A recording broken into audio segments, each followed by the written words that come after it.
Greetings and blessings, everyone. My name is James Thomas from BlueStar Spiritual Group, and today we are doing our very first BlueStar Spiritual podcast.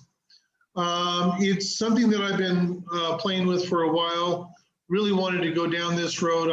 I've done radio before and things like that, and I really wanted to move into the new, if you will. Loads of people are doing podcasts these days and everything. And for our first, and basically the way it's going to work is I'm going to have a different co-host, different guest every week to highlight the phenomenal amount of talent that we have in the spiritual community and how it stretches all over this beautiful planet of ours. And so today we are going to start with Andrew Harby from the UK. We're very, very excited to have him here. He's a good friend, he's a good mate, and really looking forward to, hopefully, if everything goes well, meeting him later on this year. We have no idea what's going to transpire as of yet. We're going to be talking about what's going on the planet at this moment with regards to spirituality, how we view things happening and everything, as well as some things coming up. Now we do have, I've already got some people that are going to be in the hot seat as you were, from New Zealand, from Canada, from America. And so this is going to be people from all over the world joining and sharing their experiences and what they do and things like this. So how are you today, Andy? Absolutely fine. Thank you very much, James. And thank you very much for inviting me onto your podcast. When I decided to do the podcast, you were at the top of my list. You really were. So if you'd be so kind as to let everybody know a little bit about yourself and what you do and things like that. Yeah, okay. I've got my own healing business going, Frequency 101. And that's been going now for about almost nearly a year. How did I get into healing? Well, in '97, I did a course on hypnotherapy, and I thought that was really good because you use your subconscious mind and to help people be able to dive really deep down and find out what their true issues are. And I thought, how remarkable was this? And as I was finding out, I find out more people was doing this modality of hypnosis, but it was like the GPs wasn't really recognizing it very much. If they was recognizing it, they was recognizing it to a stage where they was doing it themselves. So it used to be very hard to get into that line of business. I had quite a few cases. I've done a couple of talks at colleges as well, and I did a few demonstrations.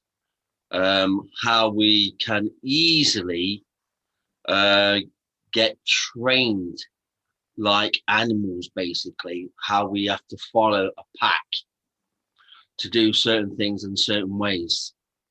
And I was talking to these people and talking to youngsters, and I was finding out that they didn't like this type of way being brought up. They wanted to be an individual. So I done some training with them, did some talks with them, and was finding out that the subconscious mind was reaching in depths where we thought it could never reach. They was very surprised what they found out about themselves. And I thought, how remarkable is this tool? Really remarkable. And it doesn't just deal with like the smoking side of it. It dealt with the physical, the emotional side, and it dealt with most of all with triggers. What was like thoughts and emotions and what was making them the way they was thinking. So that was that. That's what I used to do then. Then I just used to just mess around with the internet. Then I just started coming across stuff on YouTube, and I was finding out I was picking up other modalities without really doing the full training, and I was just picking it all up. And I thought, well, if I can pick this up so quickly, what could I do with this? How could I help an individual improve their lives through this? So I thought it was really important. It's all right having a modality like this, but it's about providing a service. And this service, what I wanted to do was provide for others. So as I was learning all these different modalities of quantum touch. I haven't done the training, but I was learning it just by watching it, and I was picking up on it. And I had friends and family and what I could practice on, and it was working. It really was. Of course, energy is energy. Any energy moves through thoughts and emotions. And then I did bioenergy healing, did a course on bioenergy healing, what I thoroughly enjoyed. And that's just by removing energy without touch. And I thought, wow, that really rocked my boat. That did that. I thought, how amazing is that? And with that, it started to get me look even more deeper, thinking, well, if I can remove people's symptoms without touching them, who are we? Good question. You know, so I had to look really deep into it. And I thought, well, we rub our hands together, we get a static and it's energy between hands, and we can play with it. And with that, you can actually heal with it with the right intention. And letting a person know that they can do the same, that we all are equal, we're all one. So I looked more into it. Then I started to look into more of like Buddhism, basically a lot about meditation and how to be one with oneself. So I thought that was really good. But I thought that part what I was learning about Buddhism was teaching about me.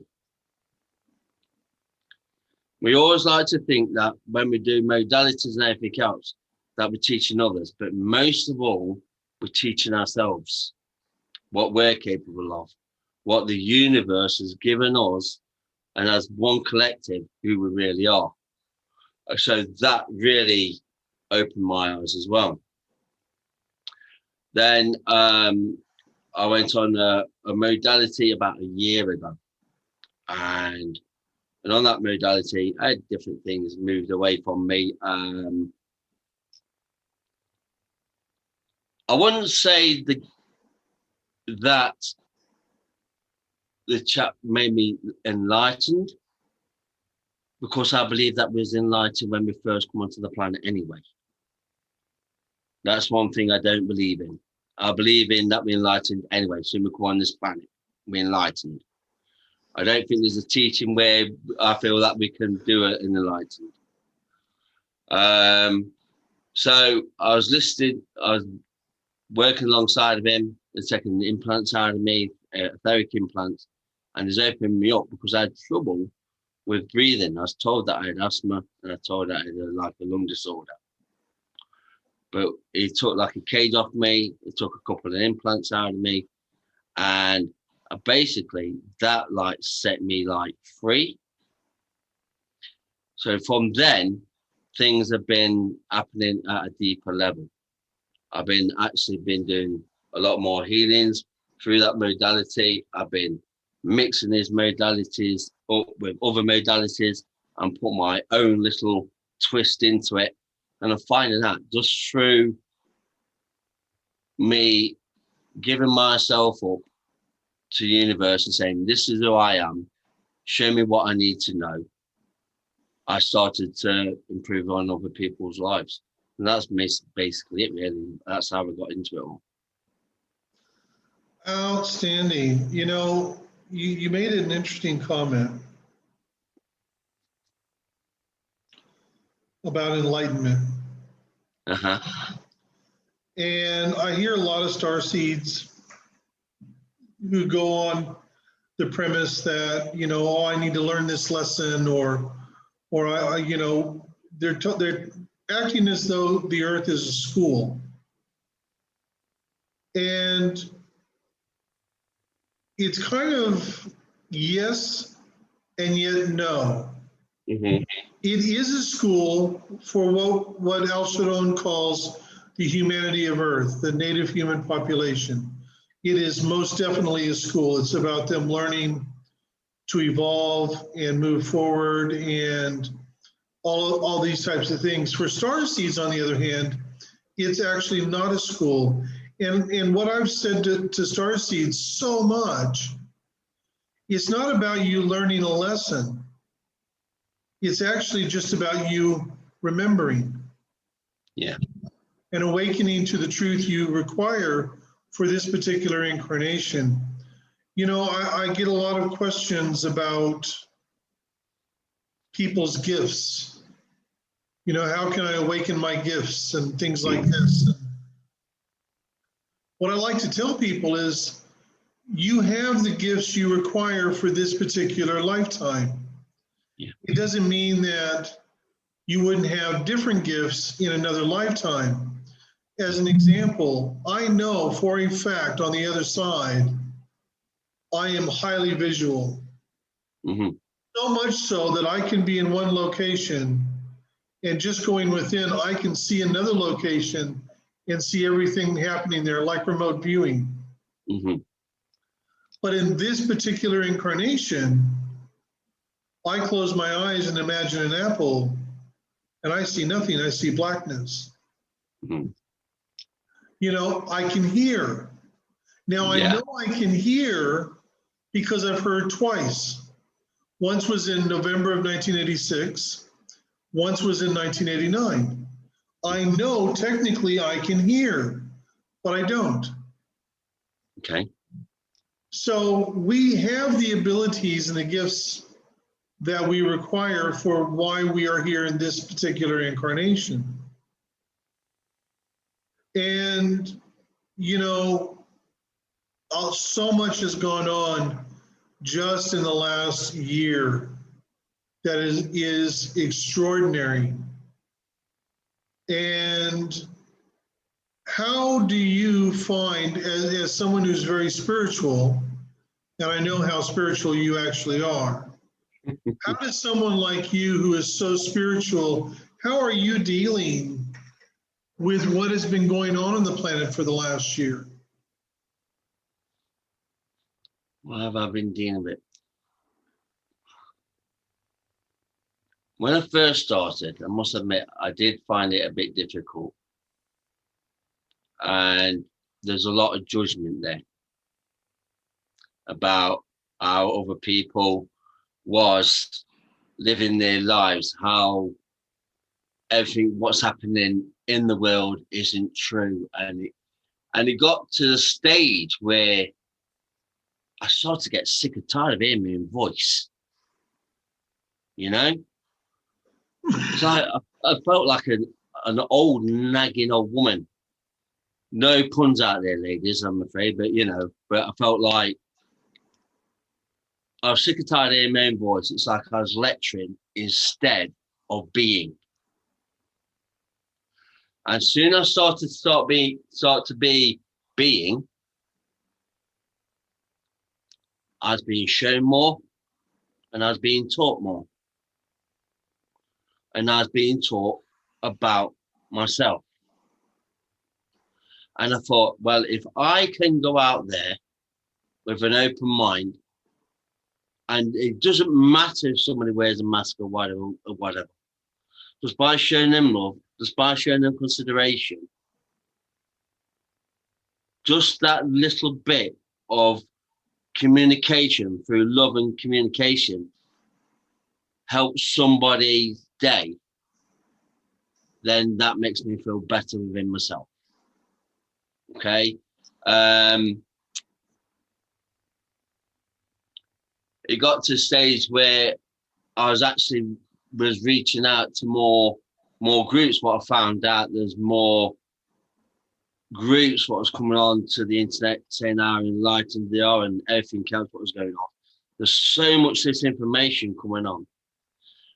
And I started to feel it was overloading me a bit. So I thought, what do I believe? What do I follow? or who do I follow? And the answer came up, you don't follow anyone. You just be. Just be in the knowing of who you truly are. Because the way I see something is, it doesn't matter if it's a virus or whatever people say, what's out there. I'm not saying there is, I'm not saying that there isn't, because I don't want no arguments with anybody walking down the street or anything like that. I just treat everybody the same, the way I expect to be treated, how I love myself, I show love to them. But the thing is, with me doing that, it got to a stage where people were looking at me, and and some of the things I've been saying on the internet as well, talking on the internet, doing some talks, or just doing a ramble, a bit of a talk, and just sending it out there. And I've had people actually get in contact with me and saying, look, I feel confused in this. What do I do? How do I go about doing this? And I get in contact with the person, and I tell them to start to look inward. What is the truth of them saying to them? Are we going to follow the sheep, or are you just going to be an individual? And that's how I've been dealing with it. I've been dealing with it in a way, not like a blasé way, like I don't care, because I do care. But I've made sure that I haven't been attached to anything. No, you see, I understand. I understand where you're coming from very well. I realize that for those of you in the UK, you guys have been locked down for a while now, and it's going in, I think, until like March 8th. For me, it's been a really interesting ride, because my wife and I, we own our home in Dunedin, New Zealand. And because of a situation with my stepson and his partner and their kids, we came back over here to Cairns and allowed them to rent our house and to get a good start on their life together. And then, of course, we ended up with this COVID-19. And I've done a lot of, I've looked into it a great deal, and I do know that some people buy into the narratives around it, and a lot of people don't, and a lot of people are moving away from the narratives now because it's been going on for so long. And you can hold people down for only so long before they go, we've had enough. Yeah. But I have found things very challenging, because last year was the first year since 2016 that I have not taught any of my workshops, the BlueStar healing workshops. And I was supposed to be over in the UK last year, and then in March of this year, and I was hoping for June, and it keeps getting pushed back. You will get it eventually. I will get there eventually, yes. And there's already about over a dozen people wanting to do the workshop. There is indeed, yeah. There's a lot of us. But it's like, for myself, I've got personal reasons as well, because we can't go, in August, a little background on me, for those of you who don't know, I have a son of my own making, shall we say. Because of things that occurred beyond my control, beyond his control, I never had any rights to him. I never got to see him or meet him or anything. And we were patiently awaiting the birth of our first grandchild, little Pandora. when on August 15th of 2020, I woke up at 6 in the morning and I looked at my phone and there was a messenger message there. And it basically said, "Are you James Allen Devitt? This is Joshua King." And for the first time in his life, we connected with my son. And he had been bugging his mom since he was about 14 or 15 years old about wanting to connect with me. And she said that she would help him connect with me when he turned 18, which was 9 years ago. And she never did. And she finally gave him my Facebook profile on August 6th. And I remember that first conversation with him because we messaged back and forth on the 15th, which was a Saturday morning. And then Sunday morning, we did our first FaceTime. And after the pleasantries and everything, then he goes, you could see it in his face. He goes, "Okay, tell me the story." He wanted to know from my side what had occurred, why I hadn't been there, all of these things. And it's taken a lot of time to build trust and create a relationship. And there's only been 2 weekends since August 16th that we've not been able to speak. We basically talk every weekend. And because of this virus, I still haven't gotten to see him in person. And he's never really traveled outside of the US and desperately wants to come to the Australia. So we are waiting. We haven't been able to go down to New Zealand, so we haven't been able to see our new granddaughter. She was born on August 20th, 5 days after my son contacted me.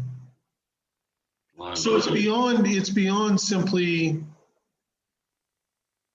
doing the workshops and things like this. And 2020 was also a year of removing secrets. Because I believe, and I don't know what your thought on this, Andrew, but I believe that where we are in right now on this planet is the time to unveil or reveal the secrets. Exactly. Yeah, we do. It don't matter how much they hurt, neither. No. Hurting can heal, but people really do need to know what the truth is out there. Definitely. By all means, because you see, Janice and I, we did the Ancestry.com DNA test. Mm-hmm. Now, I had a falling out with my sister in 2015. I told her that my father was not her father. Mm-hmm. And she didn't believe me. But the first thing that I discovered after we got our results back from Ancestry.com is that my sister had also done the DNA test. Right, okay. And surprisingly enough, it came back that Terry was listed as a first cousin. Right, okay. And when you go into the numbers and stuff, one of the things that jumps out is that particular connection. One of the things that came up was half sibling. Yeah. And then all of a sudden it's like I'm looking at her results and my results and I'm like, okay, this surprised me, by the way.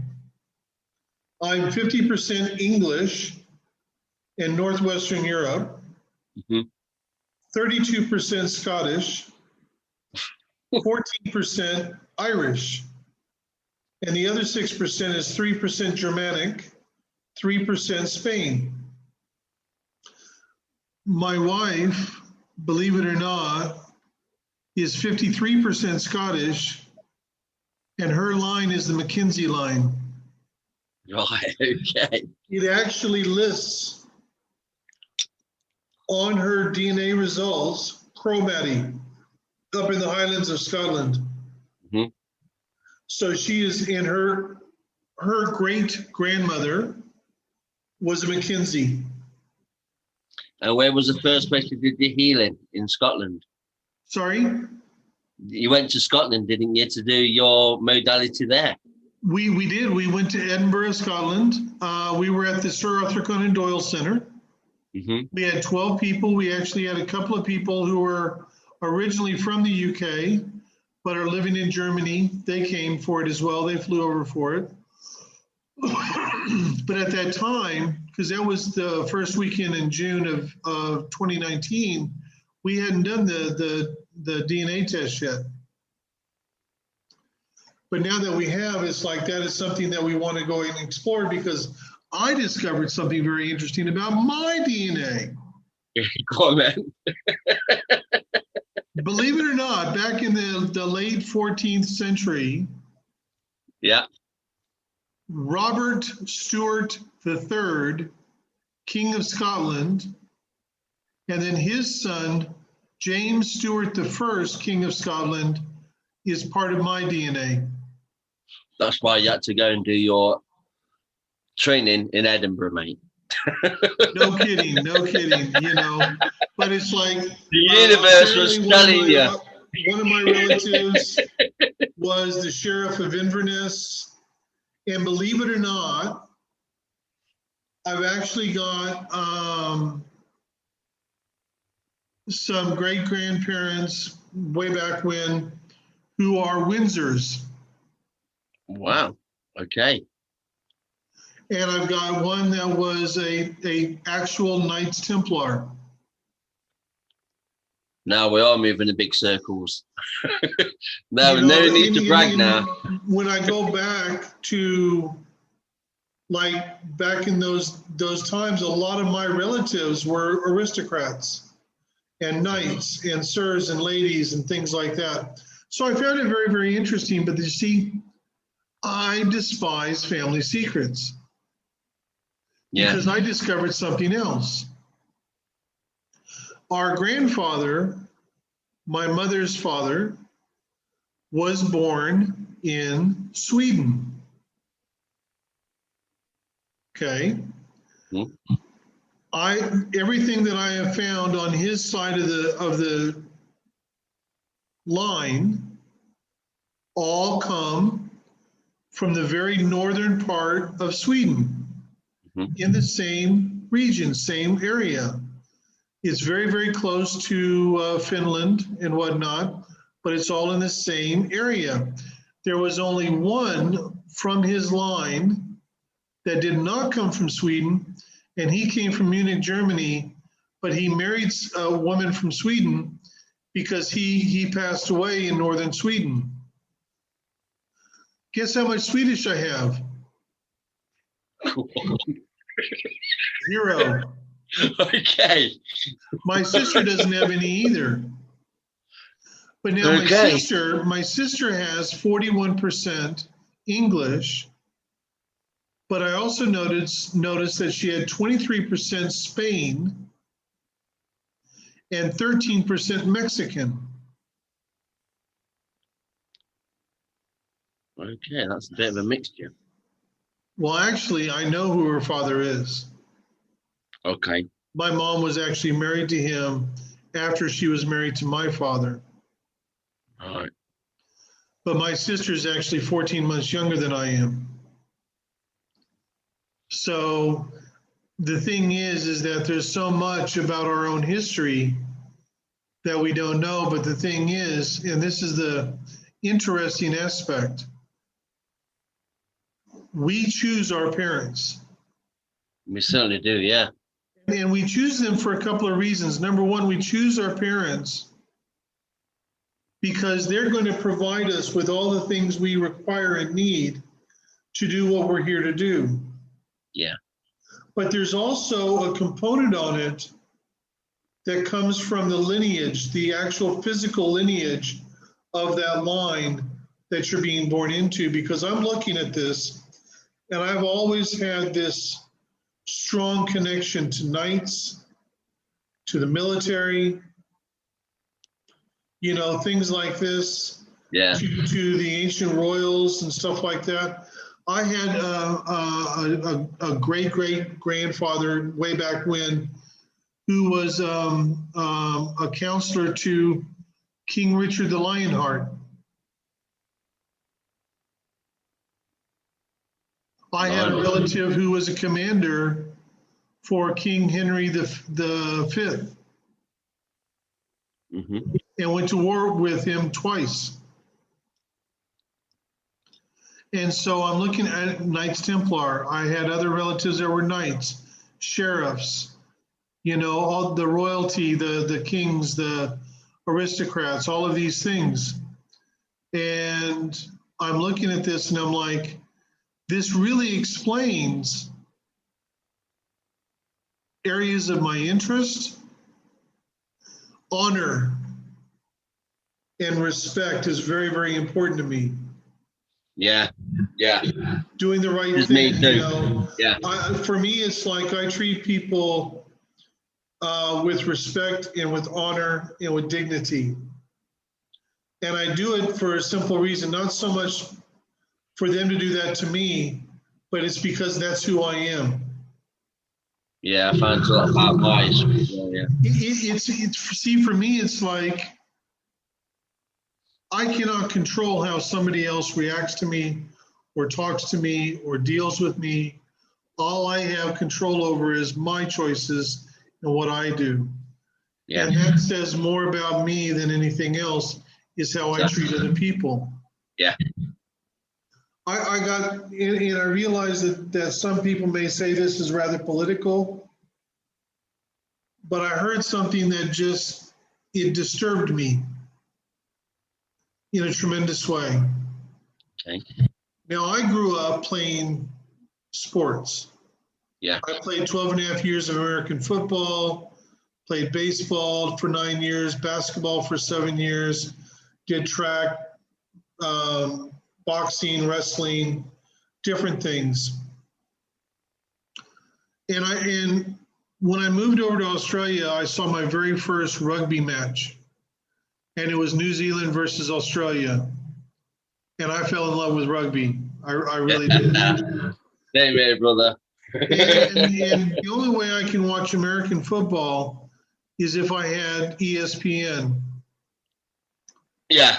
But you see, when the players started kneeling during the national anthem, I just turned it off. I was like, no, I'm not going to watch that. That's disrespectful. Has nothing to do with race or racial things. Has nothing to do with police. That's completely disrespectful to a country and to what that country truly represents and what it's about.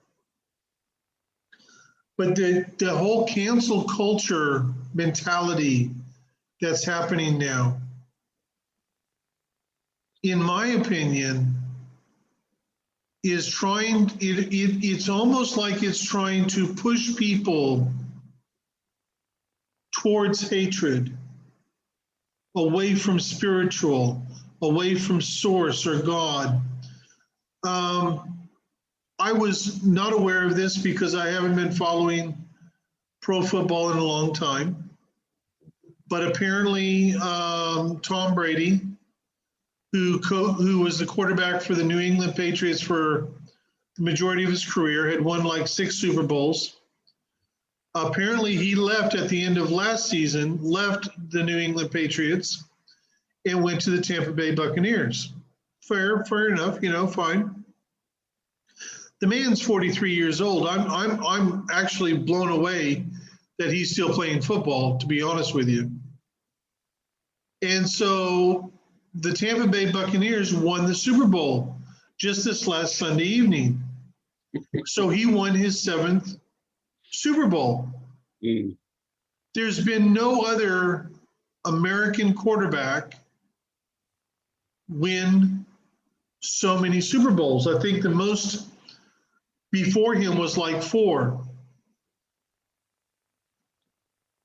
And all of a sudden, on social media, you had these people coming out proclaiming that Tom Brady is a racist because he's white and he won the Super Bowl. And apparently people were saying that he's one of the greatest football players of all time and one of the greatest athletes of all time. I would agree with that. He's won 7 Super Bowls. And on top of that, he's going to another team at the age of 43 with a new offensive coordinator he's never worked with, on a team he's never been on before. And he's taking them to not only to the Super Bowl, but winning the Super Bowl when they were like 9-7 last year. That's incredible. Yeah. And they're basically saying that he's a racist. On what grounds? Because he's white. Imagine this, Candace Owens, who is a political commentator and stuff like that. She does a podcast. She lives in Washington, D.C. She is a Black woman. Yeah. She is conservative. Mm-hmm. Because she is conservative, she's been called a white supremacist. And I'm like, but she's Black.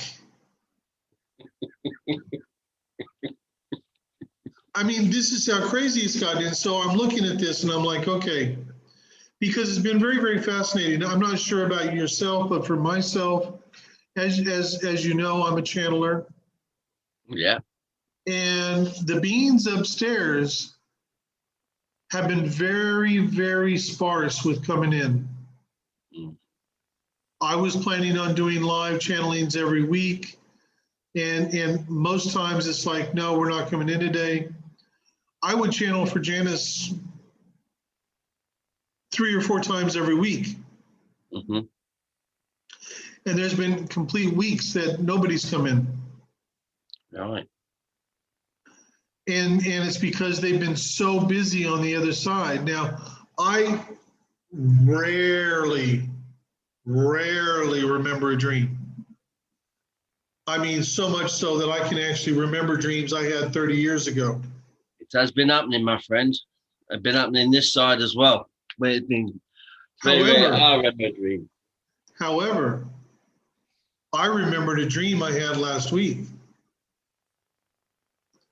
Guess where I was?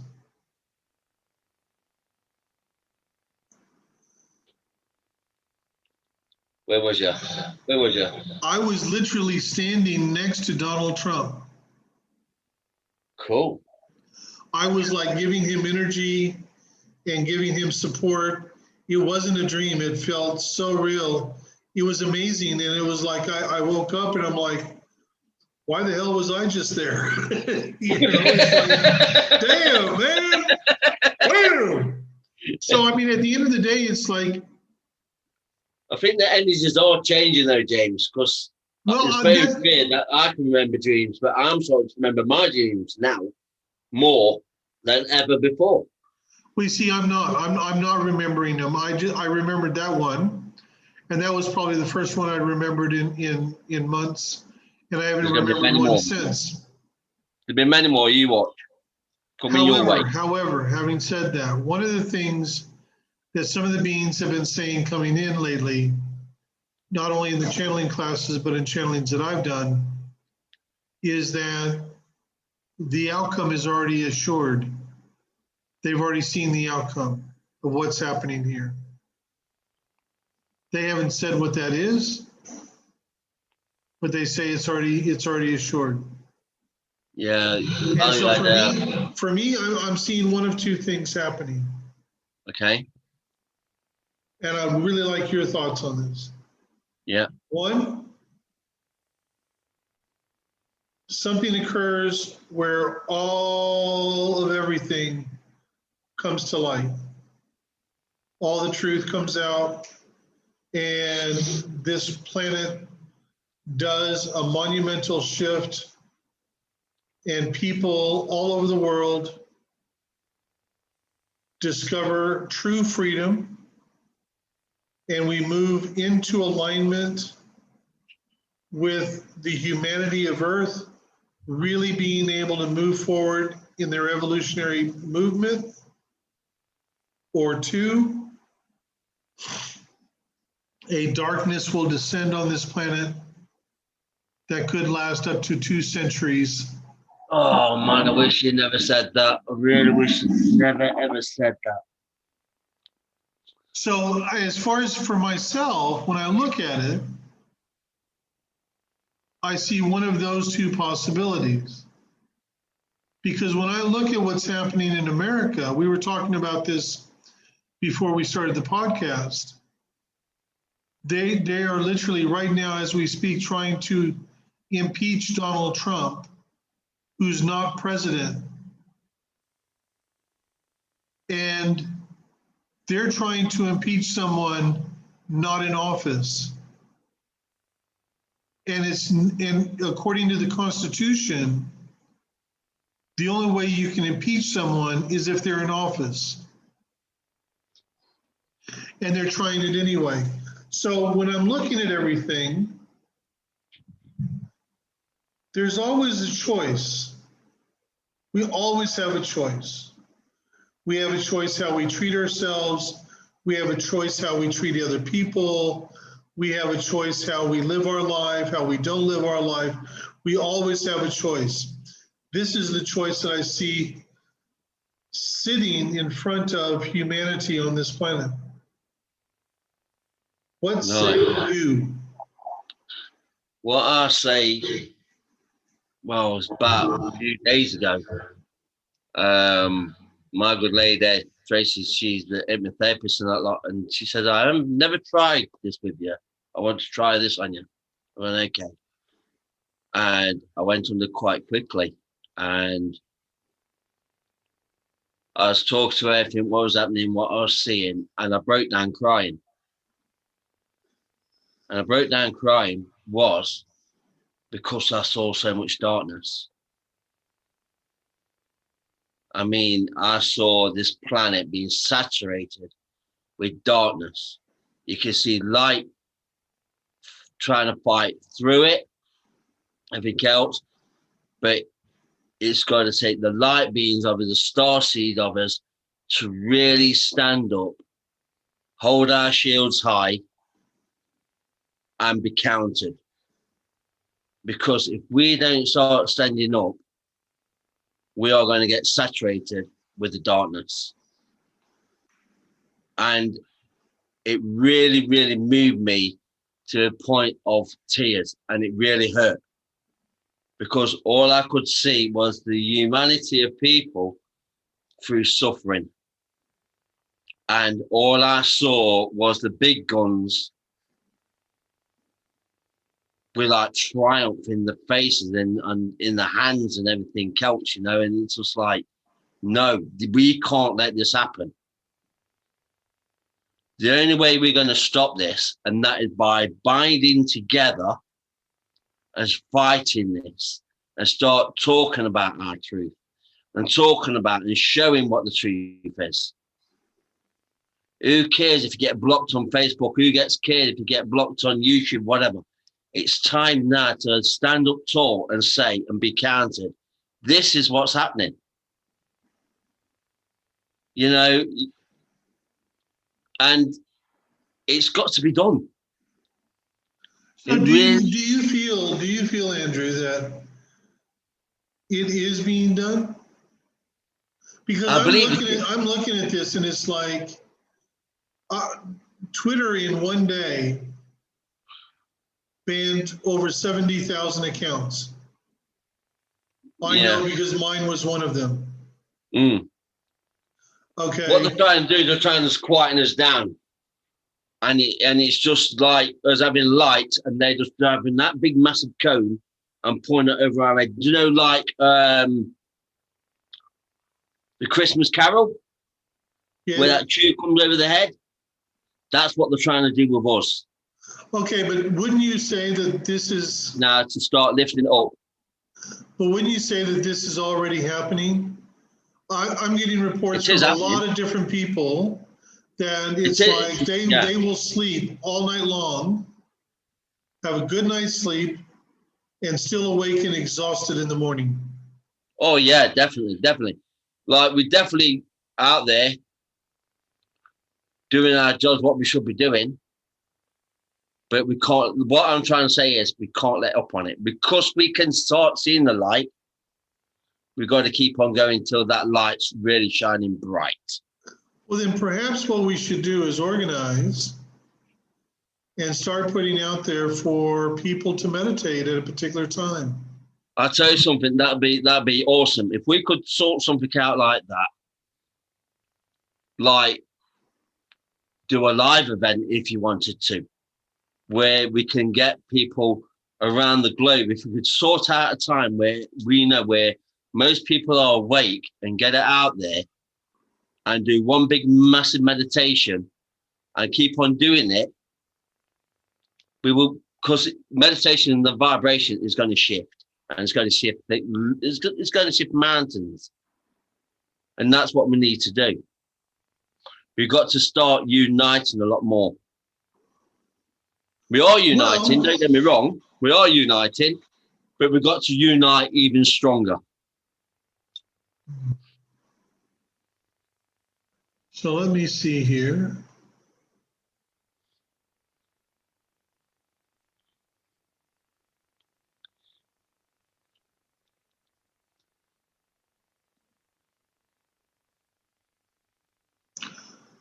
Okay. We will set this up. Hold on, let's see. Let's get the right vibration here. So yeah.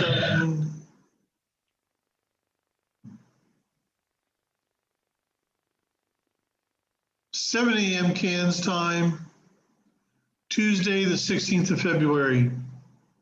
Yeah. And you might ask why that day? Go on then. Why that day? Why. On that particular day, it is a 5-day.